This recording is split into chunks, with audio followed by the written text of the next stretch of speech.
What's going on, Trophy Kids? It is Draftapalooza. We are talking all first round coverage. We're going through every single pick, giving you the thoughts I have on them, talking a little NBA basketball at the end. This is an awesome one. Let's go.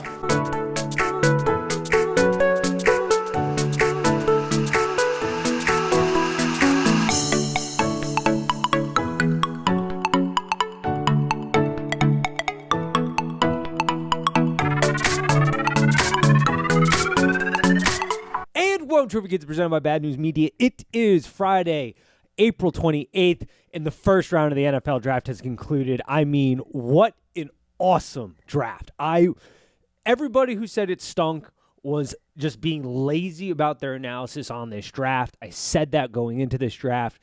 That first round ruled. Awesome. I mean, picks were flying, a lot of trade action, a lot of good depth. I mean, there are some teams that the prospects they got might be setting them up for generations, a.k.a. the Ravens. And we're going to talk about all that. We're going to break through, go down every pick generally. Some picks I'm going to go through pretty quickly, some I won't. And just talk about overall thoughts. I mean, the first main thought, too, and I said this last year, it kind of sucked that due to COVID, this got delayed and you couldn't have it in Vegas, but what an all-time city to have it drafted. I mean, these guys just partied their asses off last night, I'm sure, and had an awesome experience. Great place to have it. The other primary thought going into this draft, I said this, outside of the wide receiver position, which is incredibly loaded, amazing depth throughout that from a prospect perspective. People kept saying this draft sucked because the quarterback position wasn't great. It wasn't there, so it lacked the star power, was the argument being said. And I said that was baloney. That's just lazy and dumb football take. That's not really digging in and seeing that this draft has amazing depth at the meat and potatoes, at the substance of your football team positions and the non-sexy positions, but there are loads of talent across the board. And we're going to talk about that. I think there are so many talented guys and all pros throughout this. I think rounds 3 through 5, I mean, we're going to look back in the depth that some of these teams get from those rounds. I think is going to be great. I think we're going to look back at this draft and we're going to realize that there was, in 5 years, that there's so many guys that got second contracts with their teams that are really foundational pieces in the NFL. I love the talent overall. But we're starting with Jacksonville Jaguars. I mean, number one pick. This is the first draft in recent memory where it wasn't known like months in advance like who the number one pick's going to be. I mean, there was real speculation here. Trayvon Walker ends up being the guy. Super athletic guy. Clearly a traits guy. Not so much a production guy in college, which, I come from the philosophy that I think at, especially in the top 4, really top 3, you should just be drafting best player unless you have a glaring need. He's not the best player in this draft prospect-wise.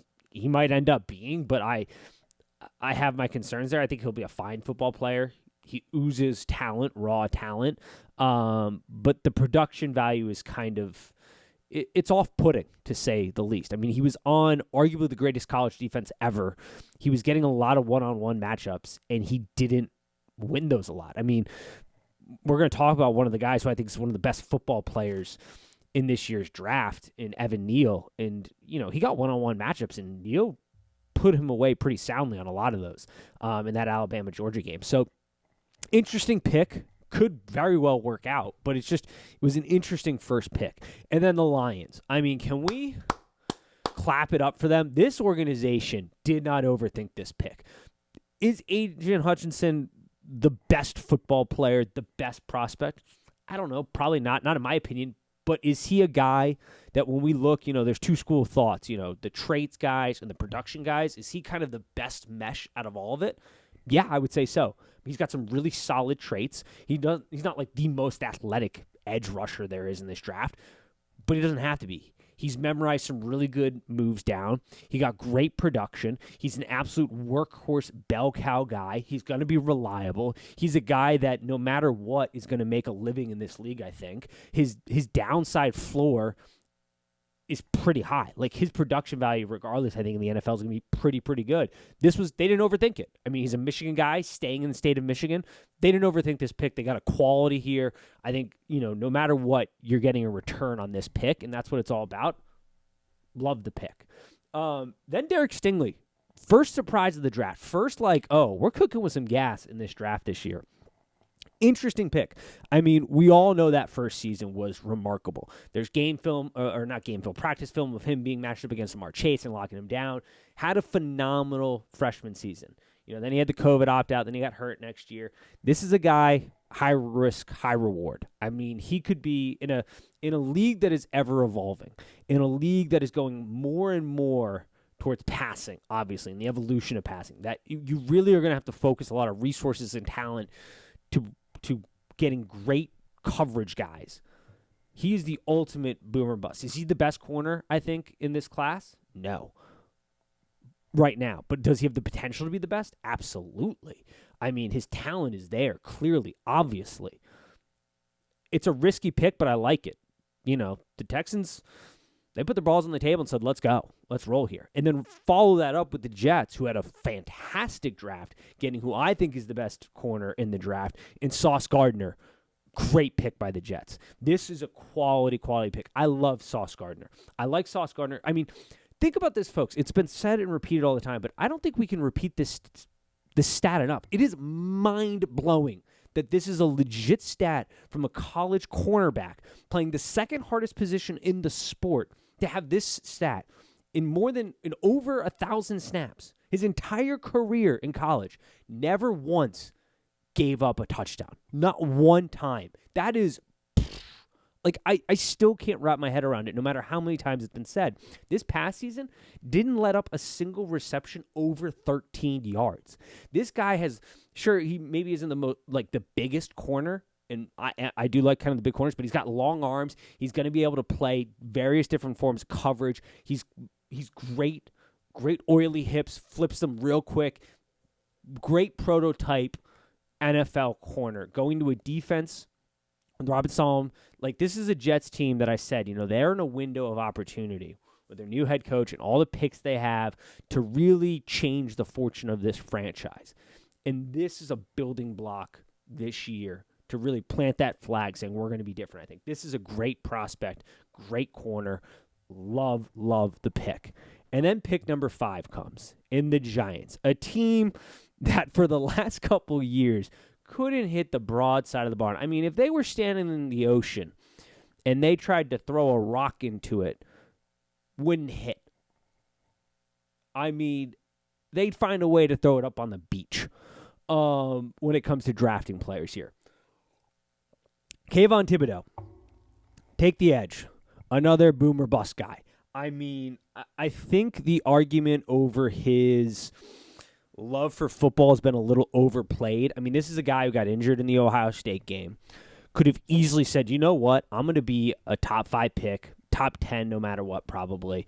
I can just sit out the rest of the season. And he didn't. He came back. He fought his way back from that ankle injury. And sure, there are concerning things on film. And who knows what the motivation is there. It's a new generation. Maybe it was one of those, protecting the money before I get to the NFL. Don't blow my shot here. But this is a guy that has unbelievable talent. He's kind of he's a little scary because maybe he gives off that vibe of, just roll the football out and I'm going to be best player on the field. But he's so far been able to back it up. And I think he's going to be a very potent edge rusher in this league. And I think it was a good risk gamble here by the Giants. I think it's a good pick. And then the Carolina Panthers come up, a team that is in my division, a team that there were rumors that they might take a quarterback, take Malik Willis, which I was hoping they would not do because I think that Malik could be a special talent in this NFL if he gets the right situation. I had initially said the Titans was the best situation for that. That changes here, as we may or may not already know. But they get Ike Ekwonu, awesome prospect at left tackle, a guy that could be a foundational piece. People argue he's the best tackle in the draft. I don't think he's the best tackle in the draft prospect-wise, but he's a very solid piece. I like the pick at 6. Good piece. But then the Giants come right after that, and they get the guy who I think is the best tackle in this draft. A guy who is an athletic freak. A guy who is fundamentally sound, who has gone up against some of the best defensive linemen and linebackers college football has to offer, and was solid throughout it all. and that is Evan Neal. The Giants nailed this pick. Absolutely nailed this pick. For whatever quarterback they decide to go in the future, they've got a tackle in Evan Neal, who is an athletic freak for his size, incredibly strong, good foundational blocker, doesn't get beat too often, has been battle tested. This guy's going to come in, and he's going to be a banger in the NFL. And this is a great pick. This is a second contract kind of guy, I think, here. There's not too many concerns about work ethic. There's really not too many concerns coming into this. Like, is he going to be all-pro, Pro Bowler? I don't know. Maybe, maybe not. Certainly the potential to be that. But he's going to be a foundational piece. Like, this is a guy that I'm pretty confident is going to be a solid piece to an offensive line here. Second contract kind of guy. And that's what you're evaluating your first picks on. Then we get to Drake London, the Atlanta Falcons, and this is an interesting one. This is one where it's funny because I don't know if it's necessarily funny, but Drake London's a guy that I very much like. But in a draft with so much wide receiver depth, I did not see him being the first one off the board. Could he be the best wide receiver in this class? Maybe. But he lacks some of the speed and separation that a lot of these other guys, and the catch radius that a lot of these other guys had in college. Doesn't mean he can't develop it. Doesn't mean that when he gets on a pro team, he doesn't elevate his game. He is a big body. I'm going to go up and win the 50-50 ball, especially down the red zone. Huge threat there. Good, very good prospect. Like, I like him. I just thought at 8, it's a little bit of a reach. But I could also see the argument if the Falcons are looking at the wide receivers and they make the evaluation that that's the guy we like best, they go up and get him. But once again, I think that was like our first kind of real reach in this draft. But still very good prospect, great player, a big 50-50 ball. I was watching the ESPN coverage, and they compared him to Vincent Jackson, and I think that's a great comparison for his type of game. And if he ends up being Vincent Jackson, then great pick, obviously. But he's got some things to work on, as a lot of these dudes do. But, solid pick. Then the Seahawks come. This was the trend of the draft. The trend of the draft was teams that we expect to do dumb stuff, not doing dumb stuff. Like doing the things that they needed to do to be successful and to put the right foot forward, and show their fan bases that, hey, we're actually trying to be a winning franchise right now. And the Seahawks, a team that have been head-scratching at best the last couple years in the draft, who are clearly in a rebuild, who clearly are looking towards the future now, and they're having like a 5-year kind of future plan. They're not win now. They're not, we got to put asses in the seats. They're like, all right, we got to build this thing out over the course of 4 or 5 years. Let's start putting together some good building blocks here. Go out and get a great prospect at tackle in Charles Cross. I mean, this guy is physical. He's what you want in an O-lineman. He doesn't take any shit. He plays with hard aggression.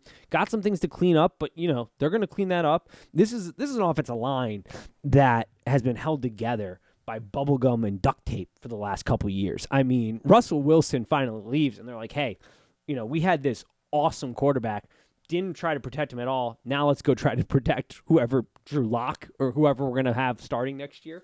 Kind of funny, but great pick. I mean, that's putting your right foot forward. That's saying, hey, we're looking to do this rebuild right.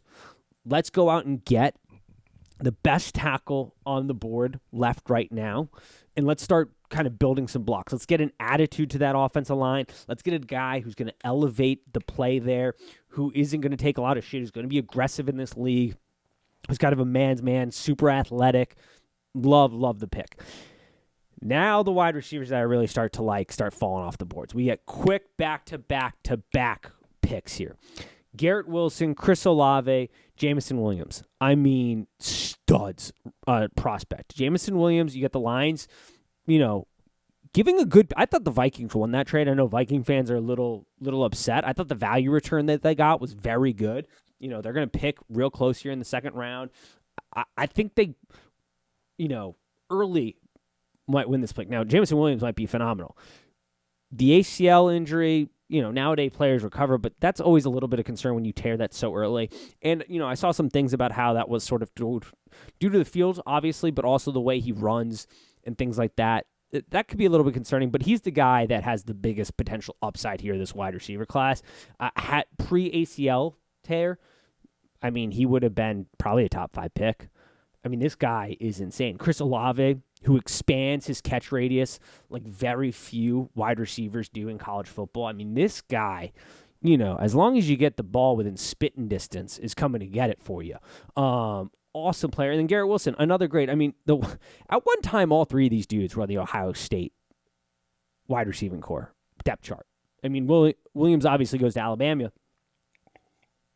Excuse me as I take a drink of water here, but unreal talent that they had at one point in time. And then the Eagles pick a pick that at the time was a little head scratching just because it didn't necessarily fit a need, but it fit let's go get the best player. Like, that was the mentality. It was like, this isn't a need, but there is a guy that we have never seen athletically. At the size in which this man is and the way he moves, he could be this generation's Vince Wilfork, or he could be this generation's Albert Haynes, where it's like, damn, when he's in, he can go, but gets gassed, not in a whole lot. Then he gets that second contract, kind of disappears.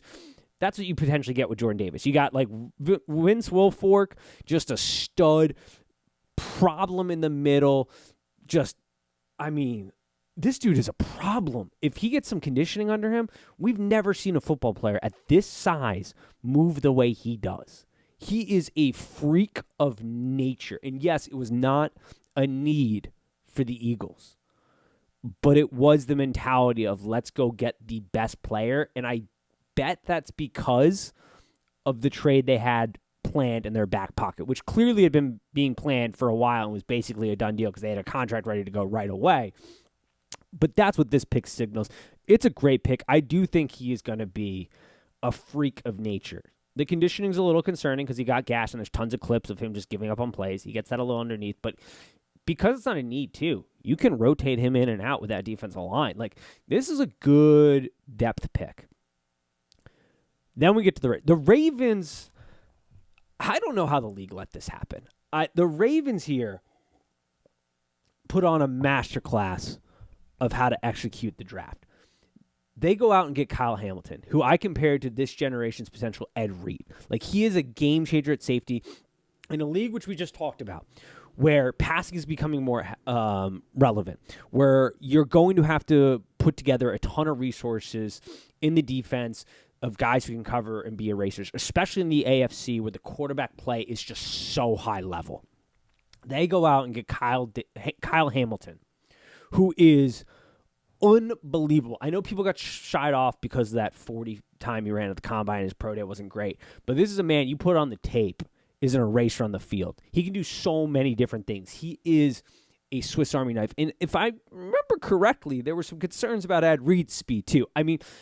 This team, the Ravens may have just found their next Ed Reed. Like, he's probably going to be an all-pro. Like, Kyle Hamilton's probably both their picks are probably going to be all-pros.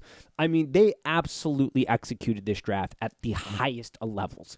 And this is why they're an elite franchise. This is a franchise that understands how to build football teams. And it was a great pick, which I know some Eagles fans weren't happy about because they wanted Kyle Hamilton, which would have made a lot of sense for that defense. But phenomenal guy. Like, I still can't believe Kyle Hamilton fell to 14. I kind of, because I can see the players going, but it's great value.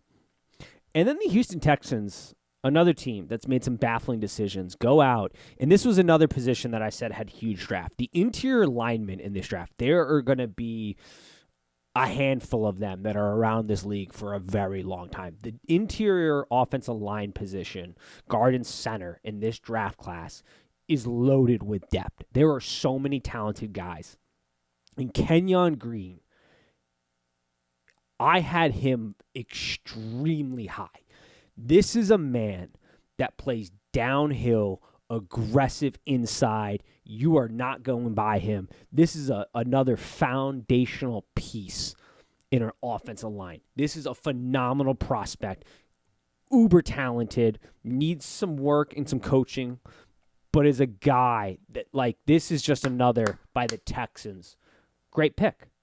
An absolutely great pick. A guy that I had extremely high on my board as far as talent goes in this draft at a very strong position. And then we get another stretch with Jamal Dotson, who's a good wide receiver, don't get me wrong. But first round at 16, I don't know, guys. The Washington Commanders, that I think you could have got him in the second round where they're picking. I think that was a pick. If I had to read into this, that they saw the run on wide receivers and they got nervous and they panicked and they went and tried to get their guy. And he's a good football player too. Don't get me wrong. He's made some spectacular catches. We all remember that one-handed catch. But it was a bit of a stretch, I think. Good football player, good prospect, got a lot of work to do to be a number one wide receiver, which is when you're drafting a guy in the top 20, you're drafting them to be your number one wide receiver. And they have a number one guy in Terry McLaurin. Don't get me wrong there. I mean, the most underrated wide receiver in the NFL to date. And he might be a very complimentary too. It felt like a little bit of a stretch. And then Zion Johnson, who, while I said Green, I had extremely high. Zion Johnson's the guy that I think might be the best interior lineman in this draft. Zion Johnson, I love this player. I watch way too much BC football. This is an anchor. This is a true anchor, true potential to be an all-pro. This is a guy who I do believe will be an all-pro. Athletic, great player. His footwork can struggle a little bit to readjust based on the move that the defender gets. That's sort of my only criticism.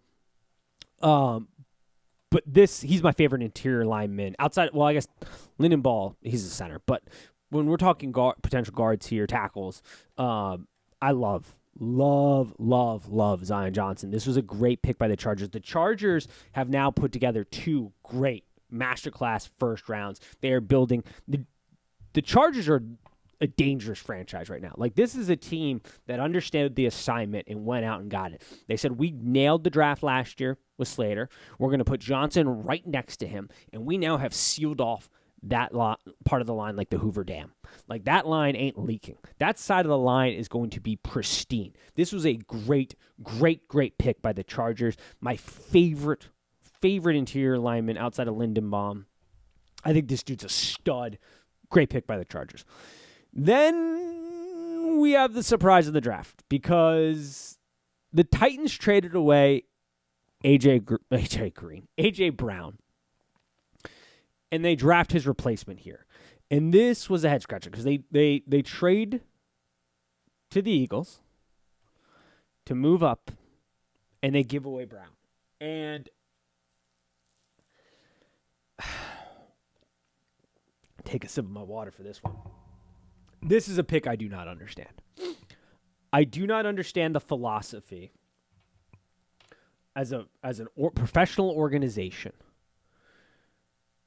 to nail a draft pick, have that guy develop into one of the best, most dangerous wide receivers in the game, and then not re-sign him and try to do it all over again. I can understand that with running backs. I can understand that with, and maybe the wide receiver position is becoming the next wide receiver or running back position because there's just been so much talent the last couple of years, and we see that you're able to kind of cycle through the draft and get really good guys. But AJ Brown's a game changer, and that's nothing to I'm not trying to diminish Burks, who I really liked, and his comparison would be AJ Brown. He runs the inside screen. Gets great yak off that. That was A.J. Brown's bread and butter. He's very physical after the catch. His yak is great. His route running is not, though. There's some work to be done there. The separation off his ability to get the most out of his routes is not what you would want out of a top-tier guy right now, but that's That's coachable. That's learnable. That's something he can work on and get way better at, especially now that he has all the time in the world to dedicate to his craft. Like I'm not saying that that's not possible, but that would be the knock right now on this guy. And I very much like him. I don't understand the philosophy of you have one of the best guys. He's your second most talented player on your roster. You were a 1 seed last year. You are incredibly competitive. If you wanted to go later and draft Malik Willis and get a quarterback of the future to get rid of Tannehill after a year, like that would have been a great situation. I compared that situation to potentially a Patrick Mahomes situation where you bring in a guy who's uber talented but needs a little time to work on the fundamentals. And that's what Patrick Mahomes had. He had uber talent, but he got to sit a year behind Alex Smith and learn the game behind Andy Reid and Alex Smith and that great offensive philosophy. And he had weapons around him. So when he stepped in, he was in the best position to succeed. And you had an opportunity as the Titans to do that here if you wanted a quarterback. And instead you trade away one of the best wide receivers, your second best player in your team, because you didn't want to sign him to a big contract. And then you go out and draft what you hope to be his replacement. You hope that Burks is as good as A.J. Brown. You're trading for a known commodity. You're giving away a known commodity for an unknown commodity with similar potential. I just don't understand that philosophy when the guy's young. I would get that if maybe he was on his second contract and he was starting to age out. But he's still a young player. This is what you want to do as an organization. You want to nail draft picks and get guys for their second contracts and get guys that are some of the best in the league at what they do. And you had that and you got rid of it. It doesn't make a lot of sense. But the pick, it's a good pick to fill that gap. It's just you created an unnecessary problem for yourselves. Like you could have used your pick in the first round to build on a piece that you don't have solidified yet. But Burks, I like him. I mean, he does the things that A.J. Brown did great. Did it at a college level, see if he can do it at an NFL level. He's a very physical wide receiver. I love that. Very physical after the catch. Hard to get down. Runs a great inside slant. And was the bread and butter of Brown. So we'll see. Saints, I mean, good luck. Trevor Penning got the hype around him because of that pro day. This clips that people watch were very selective of his, not pro day, of the Senior Bowl. They talk about how he's a big physical guy. He was throwing around guys sort of at the end of plays. He got beat a lot. And he got bullied a lot. And I think he's been very overvalued. I know the Bucs are going to eat him alive this season, so I'm very happy about that. Good luck. I think he's the most overrated player in the first round. I wish him all the luck. I hope for him to succeed. But as a Bucs fan, I'm just like, awesome pick, great pick. Really good job, Saints. You stuck it there. So yeah, I hope he succeeds, but I think he's the most overrated player in this first round. Then the Steelers come in and they pick Kenny Pickett, who I guess is just going to be good now. Can we all admit that I guess this is probably going to work out? I did not have Kenny Pickett rated as my first best quarterback. I had him in third best, but situations are all that matter. And he's going to an organization that knows how to win football games, that knows how to build foundational pieces, that understands as an organization what it takes to win at the highest of levels consistently. I mean, this organization does the right thing in the ways that most organizations dream of doing at night because they get it. They get how to build football rosters. And Kenny Pickett is going into a situation where he doesn't have to be the day one starter if he's not ready, but he's going to an organization that knows how to draft wide receivers. So we all can agree that they're going to have a wide receiver at some point who understands, the offensive line has been great, but they're going to get that figured out at some point, who plays great defense. This is the best fit for him. The fit is perfect. So, yeah, he's probably going to work out, be a foundational piece, even though I didn't have a lot of faith in him coming into this draft. He got drafted into one of the best situations in all of football, and he's going to be a stud for the Steelers. We should all just accept it now. This dude's going to be a stud. Kansas City Chiefs get Trent McDuffie. This was an interesting one. I watched a lot of Pac-12 football. This dude was a stud in college. I do have concerns about his size in the NFL. I'm not a big fan of small corners like him in today's NFL. He is a phenomenal college corner. He's got all the traits. I mean, if he was just a little bit bigger, he'd be probably the best corner on the board. But I do have some concerns about his size and how he's going to fit in. But and the ball skills, I think, are good. They could be a little bit more refined. He's the interesting pick. I don't know what to make of him. My gut doesn't love it, but we'll see. That's all I got on him.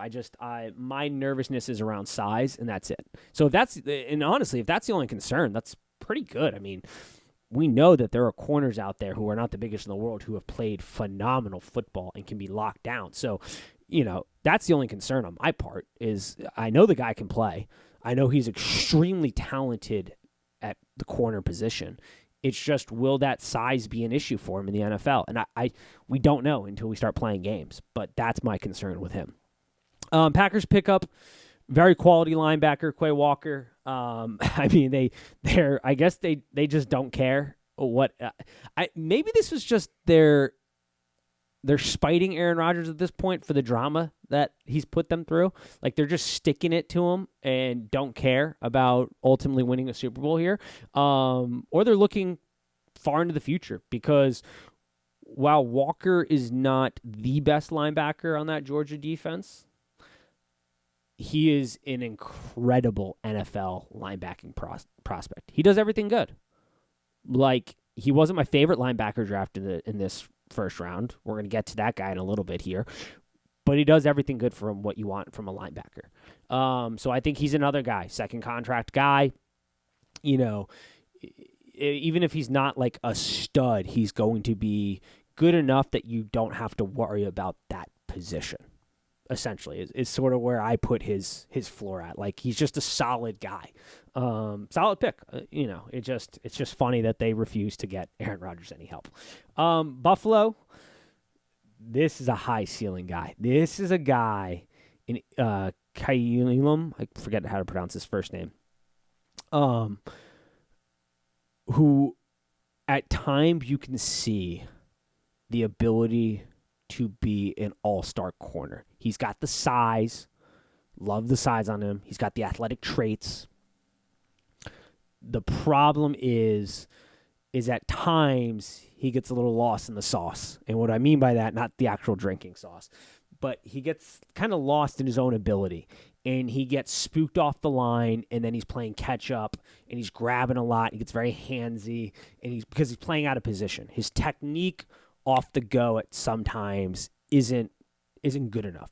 But that's something Sean McDermott can coach up. Like, he's going to the best situation for what he needs to work on in Buffalo. Because in Buffalo, what he needs to get better at, he's going to get better at. And that's just kind of the technique, especially off the line. So I really like the pick. I think this is a home run pick for Buffalo. Had he gone to another organization, I might be a little bit more concerned. But I think this guy he has the potential to be the best. Like, when we look back in 5 years, the best corner in this first round. Has that type of potential. Just got to work on some things. Just got to be coached up a little bit. But he's got it. And he went to the best situation. Dallas went with a flyer here, too. Tyler Smith out of Tulsa. This is a guy, I'm not going to lie, I don't know a ton about. I didn't scout him a ton. I didn't watch him a ton. I'm going to rely on what other people said about him. Gets a lot of penalties because, the Cowboys need that. He, from what I understand, this is a guy that got all the talent in the world. He's raw talent. He needs to be coached up. And he's going to a place that coaches linemen pretty damn well. In the Dallas Cowboys, he's unmolded clay, and they just got to mold him into a good offensive lineman. And that's something the Cowboys can do with Tyler Smith. But that's the knock right now. And then the Ravens, we talked about this with Kyle Hamilton and now Tyler Linderbaum. They got the best center, arguably the best talent. He's just, the concern is the arm length, but he plays center, so that's not terrible. This guy, the Ravens drafted 2 All-Pros, right? Like, these dudes are probably going to be Hall of Famers. Like, this is just, I can't believe the league allowed this to happen. Kyle Hamilton and Tyler Linderbaum going to the Ravens. Those are 2 phenomenal pieces. I don't get what the Cardinals did for the Hollywood Brown trade. That seems like a bad trade for the Cardinals, great trade for the Ravens. Not how they got this pick, but just something we hadn't mentioned at this point in time. But yeah, Tyler Linderbaum, everything you want in a center and more. This guy gets it. There's the great story about him donating all of his NIL money to the Children's Hospital that overlooks the Iowa Stadium. This guy comes from a school that turns out offensive linemen like a factory. He's fundamentally sound. He's a great athleticism there. I mean, this is a rock star pick. You could not have, the Ravens could not have nailed the first round better. And then the Jets come in and get the guy who has got the work ethic and he's got the athleticism. And Jeremy Johnson, a guy who played JUCO ball, went to Florida State, great production. He is a heat-seeking missile when it comes to the quarterback. We talk about quarterback pocket awareness. He's got defensive end pocket awareness. He understands where the quarterback is and, more importantly, where the ball is, and he tracks it like a heat-seeking missile. This is a knockout pick by the Jets. The Jets had themselves an absolute day in the first round. This is a fundamental pick for them. They make another good pick here. So, yeah, I love what the Jets did in this first round. This was, they got a wide receiver for Zach Wilson and Garrett Wilson. They got a guy to help out their quarterback. And then they got 2 very extremely talented defensive prospects to keep building that foundation. The Jets nailed the draft. Absolutely nailed it. Then my favorite linebacker comes off the board. Jacksonville grabs Devin Lloyd. It's a trade with my Tampa Bay Buccaneers. And this, I love Lloyd. I was a big, if you've been listening to the podcast, you know I took Utah Future to win the Pac-12. I had a lot of faith in their program this year. Defensively, I had a lot of faith. Devin Lloyd was a big reason. This guy is the linebacker of the future type of breed. This is the one that teams are going to be seeking out for. A guy that can cover and play downhill against the run. A guy who can do it all, essentially, from the linebacker position. He can cover your tight ends. He can come up and play the run. He's super versatile, great sideline to sideline speed. He's my favorite linebacker in this draft. He's my number 1 linebacker in this draft. I absolute love the prospect of Devin Lloyd. Phenomenal player. Great prospect here. Jacksonville got a good one in this pick. I really, I can't say enough good things about this kid. Awesome football player. Glad that the Jaguars are not in our division because I would hate to go up against him. Very kind of, not Devin White vibes necessarily, but he reminds me of like a bigger physical Levante David, where a guy who can cover and can play downhill and can just be a foundational piece at linebacker. Great. I've used foundational piece way too much today. Way too much. Got to open the vocabulary, but a good pick here. Packers going the defensive lineman in Wyatt. A guy could be great, but it's so funny. These next couple picks, it's just, I don't know what to make of these next couple picks, really. I think that's a good pick. I think he could be a solid football player, but just not necessarily what you needed or what you should want at this point. But, hey, he doesn't necessarily fit the need. I think they have other glaring needs that they need, replacing their best go-to wide receiver and one of the best wide receivers in the league. Might have been where they wanted to target, but hey, what do I know?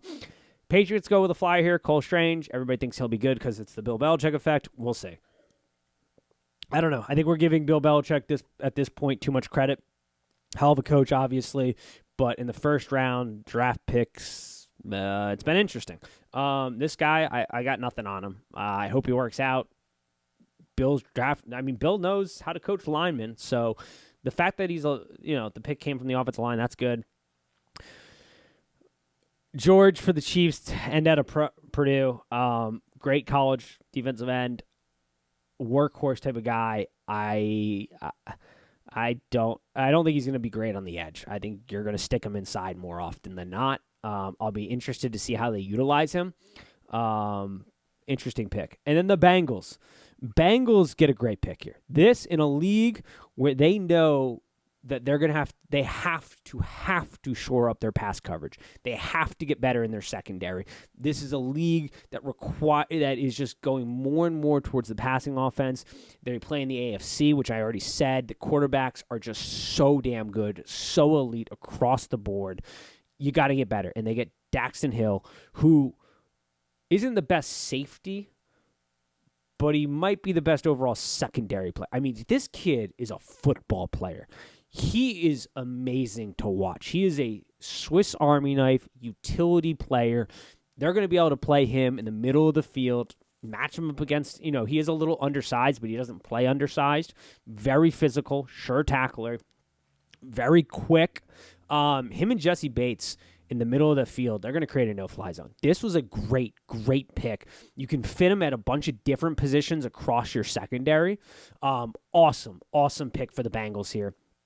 And then Lewis Chine, love this safety pick. Behind Kyle Hamilton, second favorite safety, and it's a deep safety class. Like, there's a lot of good safeties in this class. He's my second favorite. This is a great pick. It helps build some depth in that secondary. They're eventually going to have to, get a new guy there. And this is a good pick. It's a good value pick. They did well with their trade, I think. I know Viking fans feel like they got fleeced because of who the Lions ended up drafting, but you got good value here. This is a very good player, very good football player. I think this is a second contract kind of guy, and that's what you want out of your first round. That's deemed successful, second contract kind of guy. Loved him at Georgia, and he's another guy, play in the middle of the field, and, he's going to create a no-fly zone there. So I like this pick. Great draft. Overall, loved it. Phenomenal. Can't wait for the second rounds and more rounds. Like I said, next week I'm going to have Michael on. And we're going to talk about NFL free agency, the whole draft and coverage. We're going to get you ready for this next period of the offseason. We're going to have great coverage of it all. But this first round was awesome. Super fun to watch. Can't wait for these next ones. This is a deep draft at a lot of different positions. Not the sexy positions, but a lot of that what's going to make you a better football team that's going to come in and win games for you outside of the quarterback position. Those kind of meat and potatoes, foundational, put a flag in the ground. We're moving forward as a football organization type of depth in this draft. So I'm excited for it. And then we got basketball in the F1 series in Miami. Cannot wait. My Celtics, I told you, this is my only final sports note. I told you, they fear no man. They want all the smoke. Everybody was dodging the Nets. They come in, sweep them. My future pick on them looks fantastic right now. I ain't scared of the Bucks. Bring it on Sunday. Let's go Celtics, and we'll talk to y'all later.